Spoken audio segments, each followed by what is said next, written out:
တ်ပစ္စည်းတွေဖြစ်တဲ့နို့ဒိန်ဂျင်နဲ့ဒင်ကဲတွေမှာကယ်လ်ဆီယမ်မြင့်မားစွာပါဝင်ပြီးပရိုတင်းကျွဲဝါစွာပါဝင်ပါတယ်အစိမ်းရောင်အရွက်တွေဖြစ်တဲ့ကိုင်လန်ဘရိုကိုလီနဲ့ရုံးပတိသီးတွေမှာကယ်လ်ဆီယမ်နဲ့ဗီတာမင် K ပါဝင်ပါတယ်စီသွက်ဘူးငါးတစ်တာတဲ့နဲ့ဆော်လမွန်ငါးတွေမှာကယ်လ်ဆီယမ်နဲ့ဗီတာမင် D မြင့်မားစွာပါဝင်ပါတယ်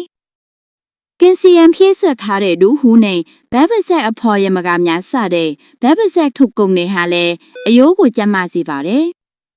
အခုမှသီးနဲ့အဆိတွေဖြစ်တဲ့ဘာရန်ဆေးနဲ့ချီယာဆေးတွေကမက်ဂနီဆီယမ်ကိုပံ့ပိုးပေးပြီးအယိုးကိုကျန်းမာစေပါတယ်တဲမောတဖန်ဒီကဆုံဦးနဲ့ဇီတီတွေဟာလည်းအယိုးသိပ်တဲဆာတော့အထူးကောင်းပုံပါတယ်